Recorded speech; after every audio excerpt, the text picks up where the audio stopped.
Hello and welcome. स्वागत है आपके मेरी यूट्यूब चैनल ज्ञानपीठ पे। आज की वीडियो पर हम देखने वाले आईसीसी क्लास 10 ज्योग्राफी के अपने 12th चैप्टर जिसका नाम है transport.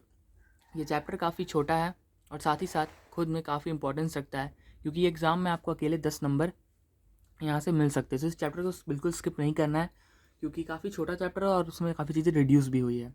So let's begin with it. बढ़ते अपने सबसे पहले पेज पे, और हमें स्टार्टिंग ऑफ द पेज में पूछा गया है कि कितने मोड्स ऑफ ट्रांसपोर्ट होते हैं। सो आपको पता होना चाहिए कि 4 मोड्स ऑफ ट्रांसपोर्ट होते हैं: roadways, railways, waterways, Airways. Basic question था। अब देखते हैं रोडवेज इंडिया में कब बनी, क्यों बनी और किस लिए बनी। ठीक है। सो इंडिया में रोडवेज 5000 साल पहले बनी थी, और मोहनजोदारो हड़प्पा सिविलाइजेशन के टाइम में। पर लेटर क्या हुआ, मुगल एम्पर शेर शाह ने क्या किया, देखा कि जो रोडवेज है वो काफ़ी इंपॉर्टेंस रखता है उनके जो गुड्स को ट्रांसफ़र करने के लिए, साथ ही साथ पब्लिक ट्रांसपोर्ट के लिए भी। सो उन्होंने क्या किया, बड़े बड़े रोड बनाना शुरू कर दिए, चौड़े चौड़े, जिससे क्या हुआ कि उनका जो ट्रांसपोर्ट का बिजनेस था वो जल्दी से बढ़ने लगा। आज के डेट में भी हम देख सकते हैं कि 70 to 80% पैसेंजर्स जो हमारे हैं, या फिर जो गुड्स ट्रैवल करती है, वो आपके रोडवेज़ के ज़रिए ट्रैवल करती है। सो इसीलिए रोडवेज़ हमारे लिए इंपॉर्टेंस रखता है। सो रोडवेज़ बेसिकली 4 तरीके का होता है। पहला नेशनल हाईवे, दूसरा स्टेट हाईवे, तीसरा डिस्ट्रिक्ट हाईवे और चौथा village road. National highway state से स्टेट तक ट्रैवल करता है। स्टेट हाईवे स्टेट से टाउन तक ट्रैवल करता है। डिस्ट्रिक्ट रोड टाउन से विलेज तक, और विलेज रोड विलेज से विलेज तक। अब यहाँ पर बात है कि आपको पढ़ना क्या है। तो आपको पढ़ना है यहाँ पर द नेशनल हाईवेज और स्टेट हाईवेज, बस। आप बढ़ते हैं नेशनल हाईवेज की तरफ। तो जो नेशनल हाईवेज होती है उसकी जो लेंथ और ब्रेथ होती है वो काफ़ी बड़ी होती है एज कम्पेयर टू बाकी सारे हाईवेज़ या रोड्स से। ठीक है। तो नेशनल हाईवेज़ की जो चौड़ाई और लंबाई होती है वो काफ़ी बड़ी होती है। वो क्या करते हैं, जो नेशनल हाईवेज होता है वो आपको डायरेक्ट मेजर पोर्ट्स, वर्जिन हाईवेज और कैपिटल्स ऑफ स्टेट, मतलब मान लीजिए जो 28 स्टेट्स हैं हमारे, वो सारे स्टेट्स के कैपिटल को कनेक्ट करता है, मेजर पोर्ट्स को कनेक्ट करता है, बड़े बड़े सिटीज़ को कनेक्ट करता है। ठीक है। और इसकी जो रिस्पॉन्सिबिलिटी होती है इस रोड की कंस्ट्रक्शन या फिर मेंटेनेंस की, वो सेंट्रल गवर्नमेंट के हाथ में रहती है, क्योंकि ये नेशनल हाईवे है। So national highway total 70,548 kilometres का है, और ऐसे कुल मिलाकर 57 हाईवेज़ हैं इंडिया में। सो यहाँ पर आपको ये चीज़ हाईलाइट कर लेनी है कि ये जो है किलोमीटर्स और कितने हाईवेज़ हैं इंडिया में, ये आपको एकदम याद होने चाहिए। बाद बाकी कुछ नहीं था, काफ़ी आसान सा टॉपिक था। अब बढ़ते अपने अगले टॉपिक स्टेट हाईवे की तरफ। सो स्टेट हाईवे क्या करता है, एक स्टेट के अंदर जो काफ़ी इंपॉर्टेंट, मतलब काफ़ी बड़े टाउन होते हैं या सिटीज़ होते हैं, उसको कनेक्ट करता है आपस में। ठीक है। और इसकी जो भी मेंटेनेंस या फिर जो भी डेवलपमेंट होती है स्टेट गवर्नमेंट के हाथों में। सो यही थे 2 हाईवेज़ आपको पढ़ने थे, इसके बारे में आपने पढ़ लिया। अब आपको पढ़ना है यहाँ पर गोल्डन क्वाड्रिलेटरल। सो गोल्डन क्वाड्रिलेटरल क्या होता है? गोल्डन क्वाड्रिलेटरल एक प्रोजेक्ट था जो हमारे फॉर्मर प्राइम मिनिस्टर ने लॉन्च किया था, अटल बिहारी वाजपेयी ने, कि उसमें एक नेशनल हाईवेज़ बनेगा। ठीक है। एक नेशनल हाईवेज़ डेवलपमेंट प्रोजेक्ट है, NHDP। सो आपसे एग्जाम में NHDP का फुल फॉर्म पूछा जा सकता है। सो आपको याद रखना है नेशनल हाईवे डेवलपमेंट प्रोग्राम, जिसमें क्या था कि एक 5,846 किलोमीटर के एक रोड बनने को था, 6 लेन हाईवेज़, जो कि दिल्ली, मुंबई, कोलकाता और चेन्नई, मतलब सारे जो चारों जो मेट्रोपॉलिटन पॉलिटिकल सिटीज़ थी उसको कनेक्ट करता। और ये लगभग 60,000 करोड़ में बनने वाला था। पर ये प्रोजेक्ट क्या हुआ, कोई इश्यूज़ के कारण, कोई स्टेट गवर्नमेंट्स के ज़मीन, कोई लैंड के कारण, और ये प्रोजेक्ट आगे नहीं बढ़ पाया। तो इस प्रोजेक्ट को वहीं पर रोक दिया गया। सो गोल्डन क्वाड्रिलेटरल यही था। गोल्डन क्वाड्रिलेटरल से आपसे ये पूछ सकता है कि किस प्राइम मिनिस्टर ने इसे शुरू किया था। सो अटल बिहारी वाजपेयी। ठीक है। कितने पैसों में था, तो 60,000 करोड़। किस किस सिटीज़ को ये कनेक्ट करता? सो दिल्ली, मुंबई, कोलकाता, चेन्नई। और NHDP का फुल फॉर्म क्या है, बस। अब आता है जब GQ प्रोजेक्ट। सो GQ प्रोजेक्ट था, वो मैनेज किया जा रहा था national highways authority of India, NHAI। इसका भी फुल फॉर्म आपको याद रखना है, NHAI का national highways of authority of India, under ministry of road. Okay. So यहाँ पर एक हाईवे बनने को था, जिससे आपके यहाँ पर भी जो मेट्रोपॉलिटन सिटीज़ थी उसको कनेक्ट करता था। ये भी वही प्रोजेक्ट था, सेम प्रोजेक्ट था, बस ये जो 6 लेन हाईवेज नहीं थी, या 4 लेन हाईवेज था। बुक में अच्छे से नहीं दिया हुआ, मैं आपको एक्स्ट्रा बता रहा हूँ। ये 4 लेन हाईवे था, जो कि मुंबई, दिल्ली, चेन्नई, कोलकाता को ही कनेक्ट करता आपस में।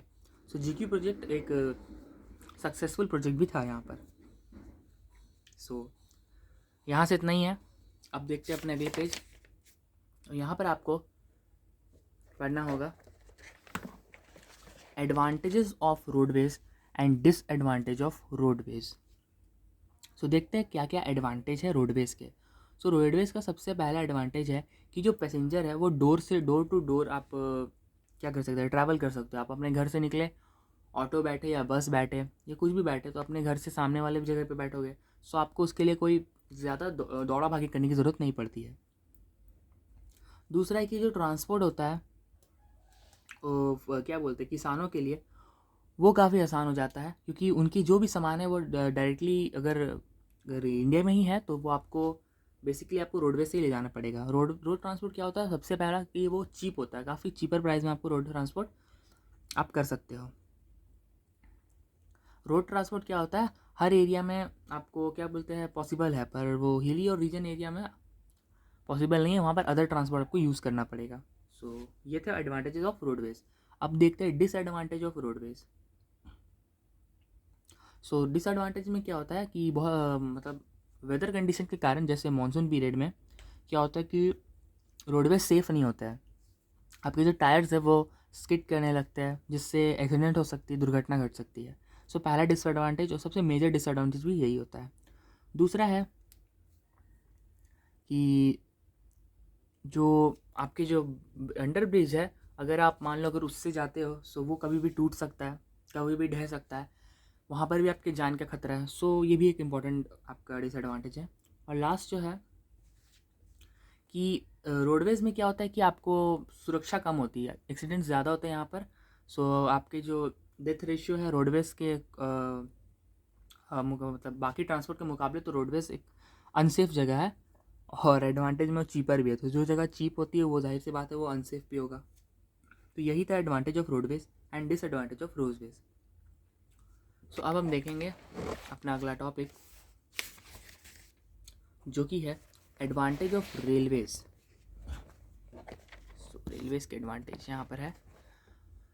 सो रेलवेज़ का एडवांटेज है कि रेलवेज़ क्या करती है, कंट्री के एक कॉर्नर से दूसरे कॉर्नर तक जो ट्रैवल है उसे ईजी बना देती है, काफ़ी आसान कर देती है।